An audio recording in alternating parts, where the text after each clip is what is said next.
Welcome everybody to the Chess Lab, welcome to episode 21, Road to 2500 Lichess Rapid. Let's jump straight into the games. Yesterday we were playing with the white pieces, and I think I played with the white pieces for like 2 or 3 times in a row, so I'm expecting playing with the black pieces.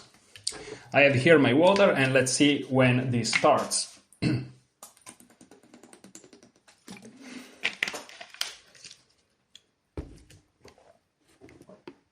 I've been studying some chess lately. This is the repertoire that I'm using for this Road to 2500.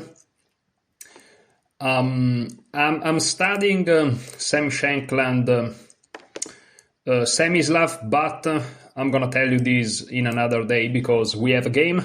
My opponent opened with 1 e4, I play 1 c5. And on knight to f3 I play knight to f6, but they usually don't play this, they usually play the Alapin or the close Sicilian trying to go for the Grand Prix attack. I'm not too well prepared in those, which I should, but thankfully my opponent plays knight to f3. I looked at the ratings and I'm like, whoa, who is this strong guy? And that was me, so that's kind of cool. Knight f6 hits the knight, this is the Nimzovich Sicilian. Is not exactly like the strongest variation ever, but is an interesting variation. And okay, my opponent is playing something that I have never seen, so I am the one getting surprised. Queen e2, really weird move, but it's not as crazy. They want to go g3, bishop to g2, and just get their own thing. Now the question is what happens if I play d5? Well, they can check me here. Okay, and then what happens? I may play queen to d7. They can't really take this pawn because I take here, so they would have to take, and then I have a decent position. So yeah, it feels like d5 is okay. So I'm just gonna go for it. Of course, they can play e5, obviously, but then I actually have to be careful. After e5, maybe knight e4, but then there is d3. And I think I'm getting a little bit trapped here. I'm kind of an expert in getting your pieces trapped. I think that after e5 I may have to go back. But what do I achieve with this? Well, I achieve that after knight to c6, bishop to g4 and e6, I have a decently good structure. I can of course go back to d7, which is not as terrible perhaps. And after e6, that's a little bit tricky. I can perhaps take it. And after queen here, knight back to f6. This looks kind of okay, so let's go for it.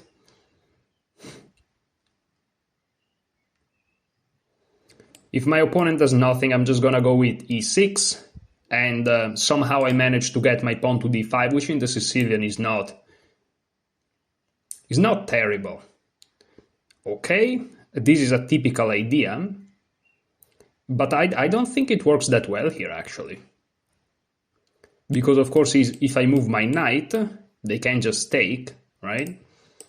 But I think I want to take it, and maybe I'm missing something catastrophical. Okay.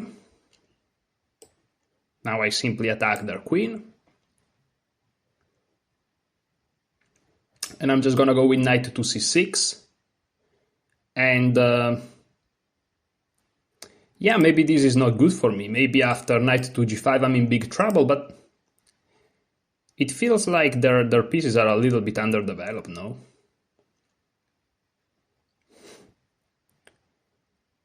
And again, I got this pawn to d5, and now we traded the e pawn for the f pawn. Okay, this move I missed, but I missed it when I entered this old line. I just saw it a couple of seconds ago. I think bishop d7 is just fine. No? What about knight c6 if we really want to be annoying? Here,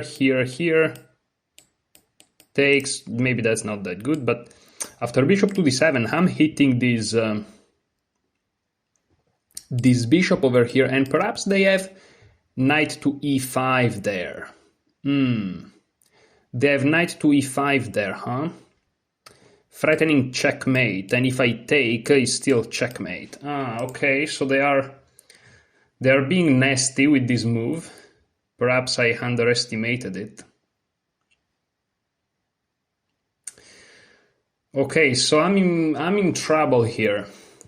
For some reasons, I'm playing too calmly, you know? I am not really worrying about anything for some reasons, but I'm actually quite in danger here. I didn't realize that at all. Bishop d7, knight e5. Is there a way to defend this square?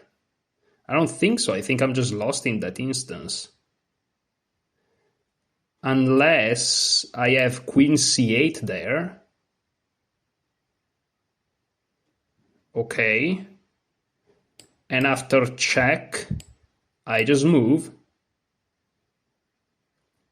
And that looks unbelievably scary, but it could be. So bishop d7, knight e5, queen c8. Am I getting checkmated or no? Knight takes, castles, but then I have a6 and I get out of the dangers. I'm gonna try it. If I'm getting checkmated, I'm getting checkmated.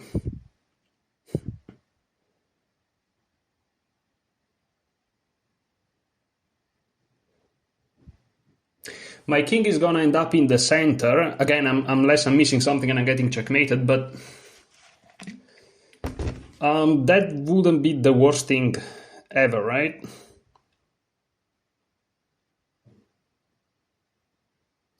I don't know, it feels like I'm alive somehow.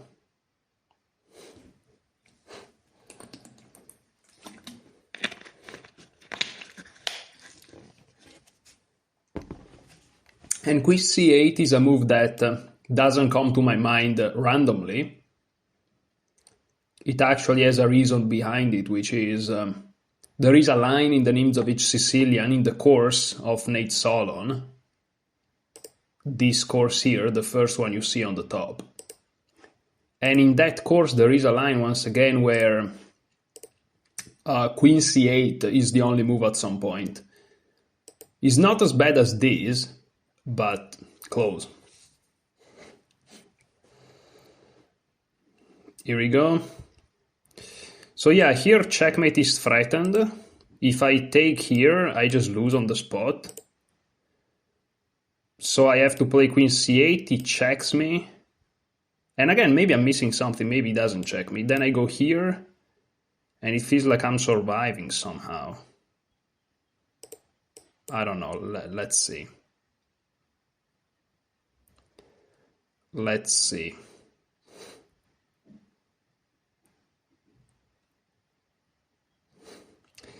There is the possibility for them to go knight f7, which is a fun move, because this is spinned. And after knight f7, if I take here, I lose the queen. So that wouldn't be good. Also, after knight to f7, they're threatening knight d6. Which is pretty brutal, but after knight f7 perhaps I have moves like queen to c7. I mean, the fact that I have to go into such crazy lines is not looking good for me, but who knows? They can win an exchange, that's the annoying part of it.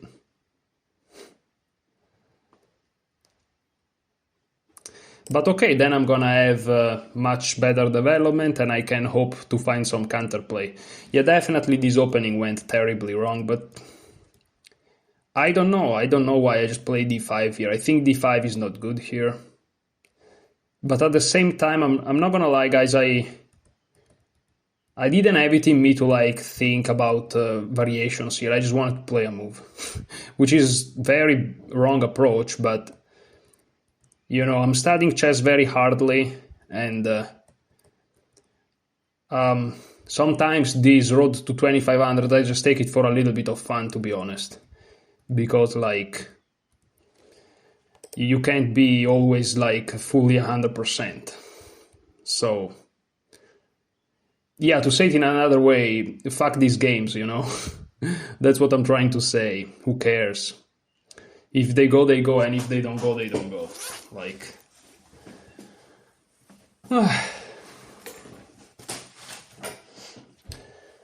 So let's see. I've just eaten a bunch of pasta, so, you know, I'm getting a little bit... I'm feeling the heat.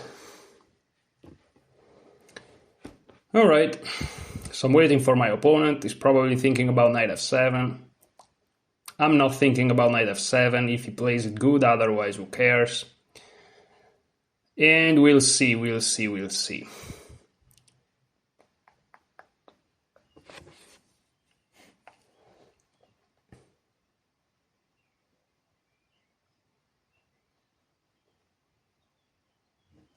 After knight f7, I think queen c7 is only move. Then his queen is actually under attack, so bishop takes d7 has to be played. But then after queen takes d7, queen takes d7, and knight b takes d7, if he plays knight takes h8, I play g6, and it feels like bishop g7 is just gonna take their knight. So I'm gonna have the two pieces for the rook, and his rooks are gonna be terrible. I mean, his h1 rook is gonna be decent, because after castle they will go to the open file, but this rook is just horrible. And they're gonna take at least a couple, if not more moves to get those pieces out. So I think that if they go for this apparently very good looking line, it may not be as good. Unless after queen c7 I'm missing something. But again, no, it's not their queen that is hanging, sorry. Now their bishop is hanging, yeah.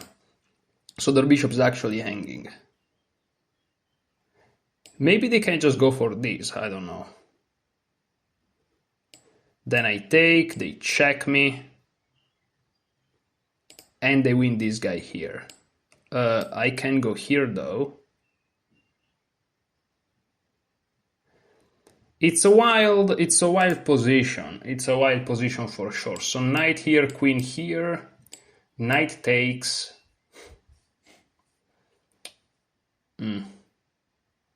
Bishop here, queen check. Because I want a piece here, but they want a rook. So I go here, they take here, knight here perhaps, and their queen is hanging. If they take, my queen's here, I can go here threatening me, threatening the pawn. It's definitely very complicated.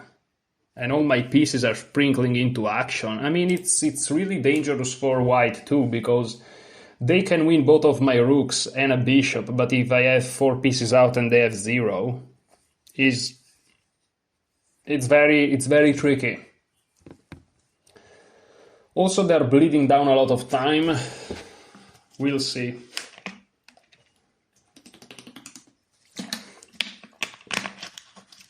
I think unless there are some 30 moves variations that I cannot see, I think I'm just lost here, but maybe I'm wrong. But I would say I'm lost here. I mean, there's no way.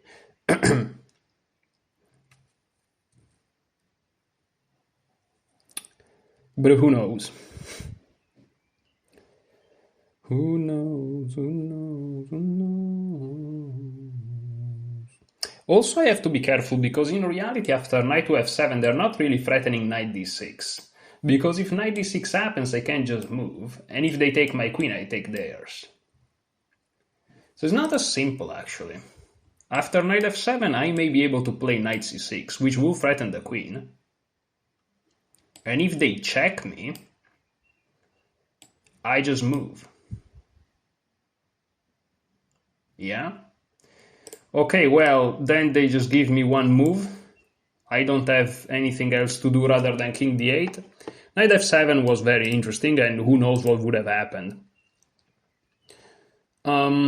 And now, okay, now they take like this. Okay, so there are a couple of ways I can take. I think I'm just gonna take with this knight here.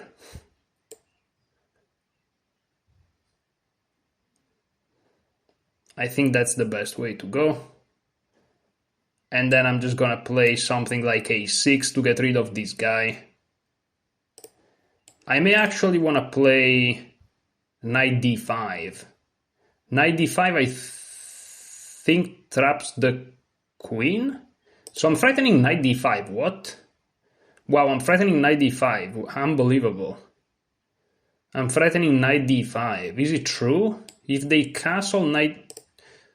Hold up. Knight d5, right? Hold up. Wait, everybody stops. Knight d5. Where is the queen gonna go? No, I feel like I'm doubting myself a lot because lately I've been playing terribly. So you will forgive me if I doubt myself. But like I'm just gonna go for it. What? Just gonna go for it. I think that just gets their queen. But this is unbelievable. I think my opponent is gonna resign, unless again I'm just blind. Oh, I saw queen e8, but there is my knight. I saw it. There's nothing.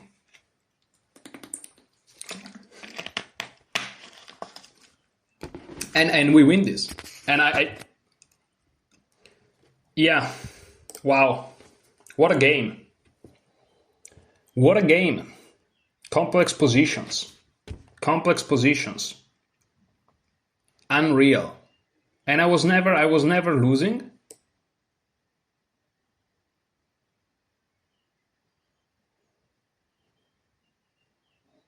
No, I played queen c8. Queen c8 was losing. Interesting. So after e4, c5, knight f3, knight f6, queen e2, a new move.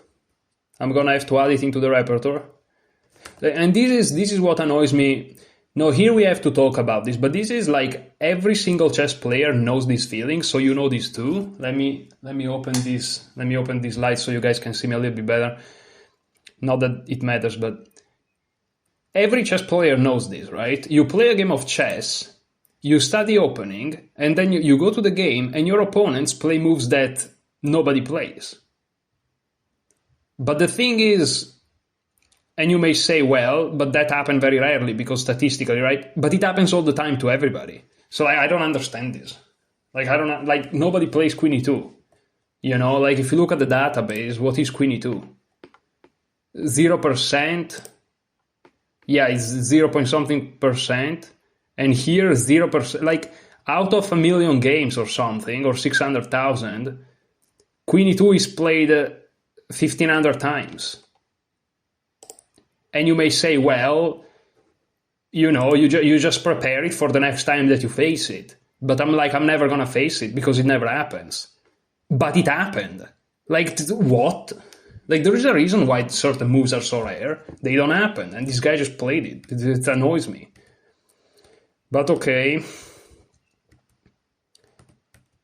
Queen e2, and here what's the best move? I'm gonna turn on the engine for a second, guys. You're gonna be a little bit, you're gonna see me lag and all that. So knight c6 turns out to be the best move. Yeah, but I mean, this also makes a lot of sense, because after knight to c6, am I back? Not lagging, hopefully. After knight c6, if they play e5, you just have knight to d5, right? This d5 square is important for this knight, so you just want to develop, and you keep the position. You keep the position flexible. I mean, knight c6 doesn't ruin your development at all.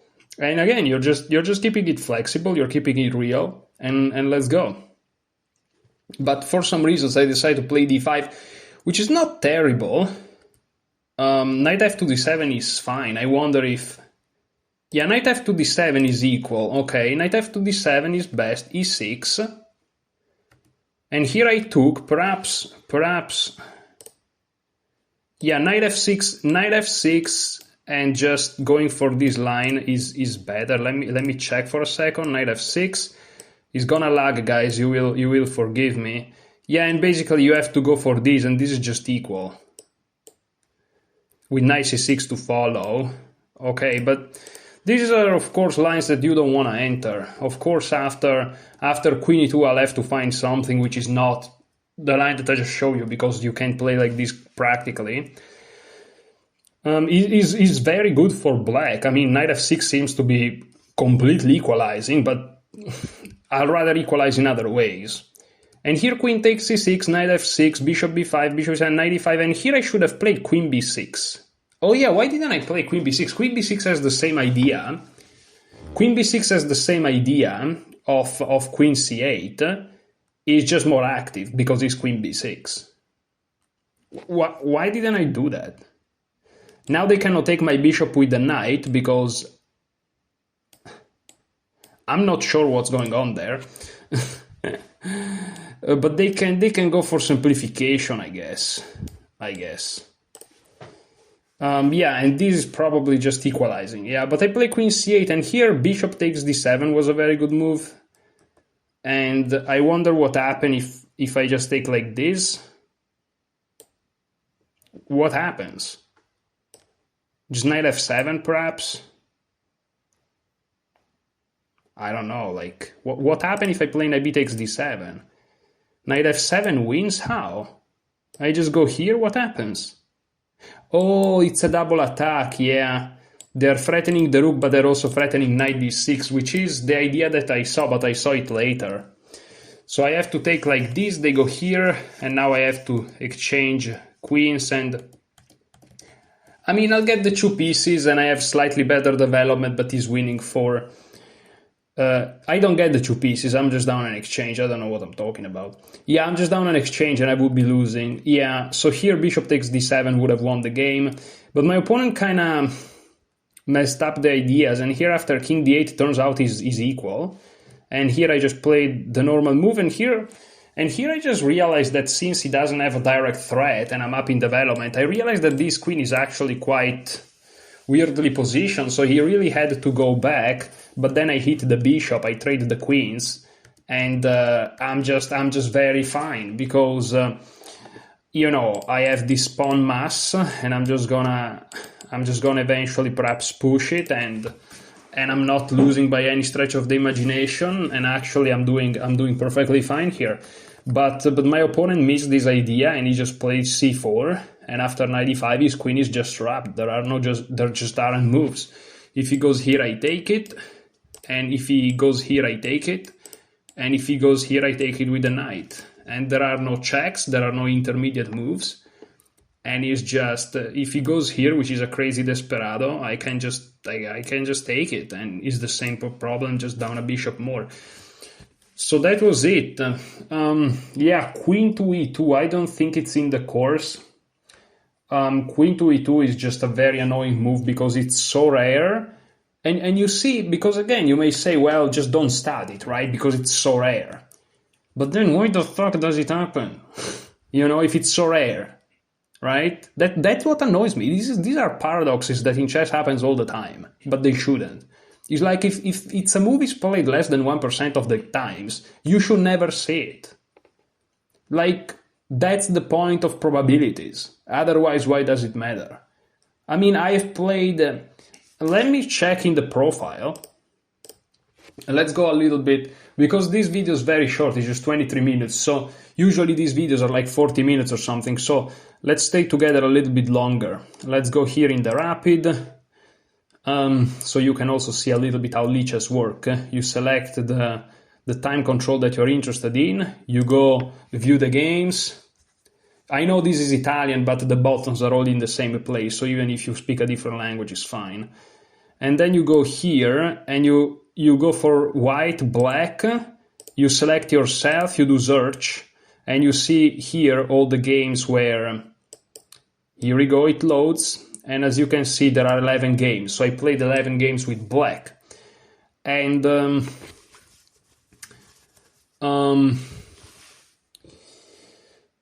okay, so you look at the times where you were playing the Ninzo Sicilian, right? And how many games? So 1, 2, this is the Alapin, right? So 1, 2, this is the close one, 3, this is something else, 4. I played 4 games, okay? 4 games into the Nimzovich Sicilian, and in 25% of them, because that's the statistic, I faced queen e2 on move 3, which is played less than 1% of the times in practice. Like, dude. However, this actually makes sense. It's just, let's talk about it. Why not? Let's do some puzzles. Let's do a puzzle streak or something. Let's talk about this for a second. So, there is this book which is Think Fast and Slow, perhaps? What's the name of the book? I think it's Think Fast, Think Slow. Maybe I have it. No, I don't have it anymore because, I cleaned a little bit. There is this book by Daniel Kahneman, It's a very famous book. I'm sure you guys know it. And they made like a research in the United States once to gather data. And it turned out that there were certain places where people were getting sick of cancer much more often than other places. And you would assume that those places were big cities because, maybe pollution, maybe worse the diet, maybe, unhealthy lifestyle. But it was actually very small countryside towns that were more affected by these unusual statistics, right? And it turned out, and in the beginning, this created some confusion, but Daniel Kahneman, or whoever wrote the book, now I don't remember exactly, explained that, and again, I'm explaining to you this with my own words, but I don't know exactly how it works, so maybe I'm saying something that sounds ridiculous. If you take a small amount of, if you take a small population, it's more likely than you see outlier data, if that makes sense, because the fact that these games are played once out of 100,000, well, is true the more games you play, paradoxically, but if you play, let's say, 2 games, and it happens that that one game is one of these 2 games, you're gonna have that is played 50% of the times. I've explained it probably in the worst way possible, but hopefully you understand what I mean. So it's like if I play another 100 games in this opening, that queen e2 move, I will probably never face it. But this sounds weird, doesn't it? So, but that's how it is. But at the same time, it's like, again, then I shouldn't study it, right? But then there is something else in chess which is called being absolutely unlucky, which is if you don't study something, it's gonna happen, and if you study it, it's gonna disappear. So that's a little bit annoying. Okay, and here I'm just going with these puzzles. There is a skewer here on the queen. There is a checkmate in 1. Okay, here it requires calculation, takes. Here, check, takes, checkmate. Or takes, check, takes, checkmate. So that should be good. Sacrificing the rook, as Hikaru says. Today, guys, I watched the freestyle chess. And I was very sad because Hikaru lost against Carlsen. He managed to equalize exactly at the end, but then like 1 move later he blundered. And I always root for Hikaru because he kind of has a terrible reputation of being a little bit of an asshole. But I don't know why, but I like that for some reasons. And so, yeah, I don't know what to do here. It feels like if I don't go take this pawn, there's not much for me to do. So I would just go here and take. Why not? Check and mate, I would say that's decent. I'm just gonna reach 10 and then I'm gonna stop. Okay, so here, I would like to promote one of these 2 guys, and I'm going here. But if I just push this guy, he takes it. If I push this guy, he takes it. So ideally you want to support one of these two squares, and the only piece you can do it with is your king. So my first instinct is to play king to d4. I know you should look at checks, captures, attacks, but these endgames are a little bit weird. You just have to consider active moves. But I actually have a big threat, which is to play c3, and it's not clear how they can stop it, because if they move the bishop anywhere, I still play c3 and I'm just gonna promote. So, okay, they do this move. Now if I push this pawn, they just take it. If I push this pawn, I think that's my best shot. Yeah, and then maybe they go here, and then what do I do after that? I'm not super sure about that. Because if I push here, it feels like they can go here, so I don't really like that too much.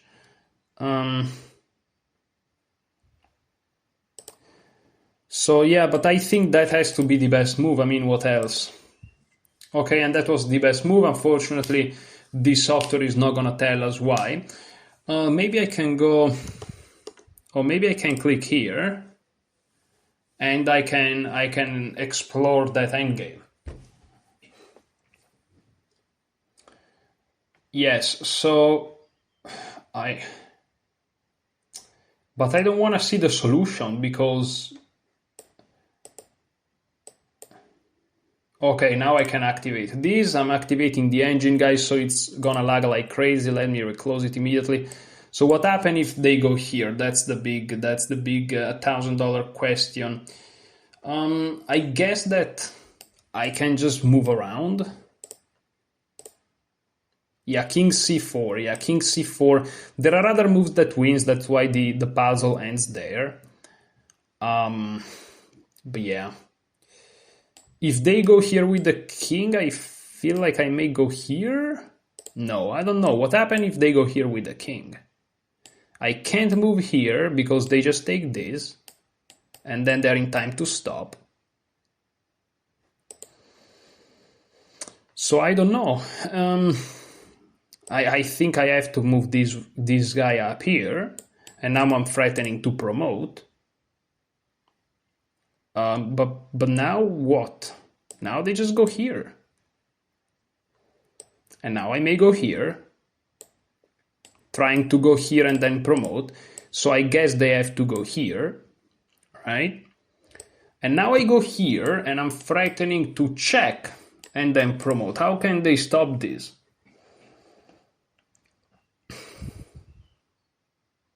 They can't. I'm winning, because if they go back, I go here.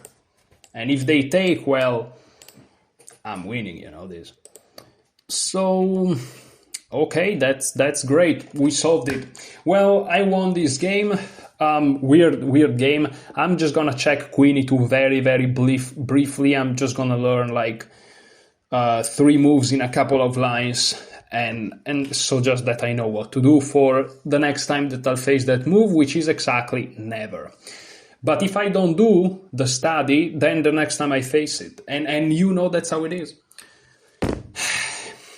Well, what to say, I'm happy that I won. Thank you so much for watching. Enjoy your chess.